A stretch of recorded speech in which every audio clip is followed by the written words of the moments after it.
Good morning, and magagawa ako ng journey na video ni Lala. Si Lala ay siya yung mother ng mga puppy namin, and meron siyang 4 puppy na sobrang lusog, sobrang ganda ng buhok, and magti 3 months old na sila sa 22nd. However, si Lala hindi pa siya nakaka-recover sa buhok niya. Nung after niya manganak, after 1 month, doon nag-start na naglalagas ng gusto yung buhok niya to the point na yung second coat niya ay talagang naubos.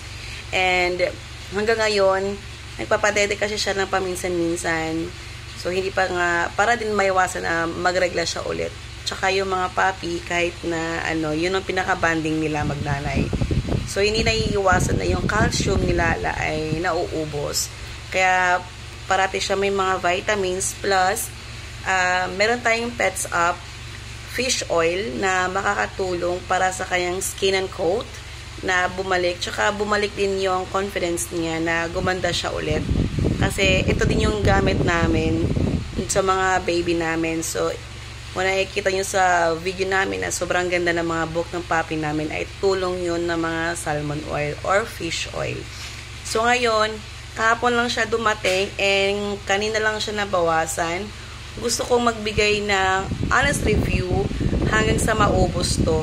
So, araw-araw kami mag-i-intake and titignan natin kung ilang araw siya aabutin sa isang bote at titignan natin kung ano yung magiging result sa kanyang buhok. Syempre, dapat naka-record yan. So, hoping na from today forward ay makakabuo tayo ng video ni Lala na nagiinom ng Deep Sea Oil from Pets Up.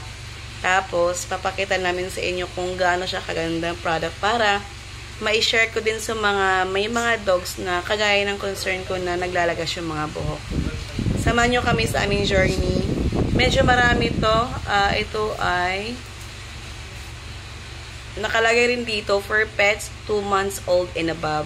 So, kapag meron kayong mga puppy dyan na nag-i-edge na ng 2 months old, so, pwede nyo silang bigyan na ng ganito.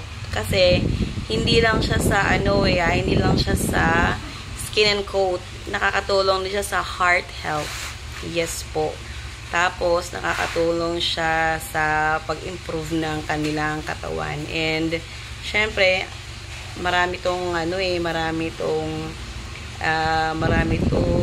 tulong, and nakaka-reduce talaga din siya ng pag-shed ng buhok, lalo na yung isa naming aso si Hudson, yung husky, malakas mag-shed kasi nga hindi naman siya nakababad ng aircon ng maghapon.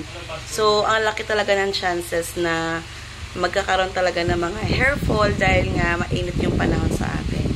Kaya dapat supportan natin sila ng Pets Up salmon oil or fish oil.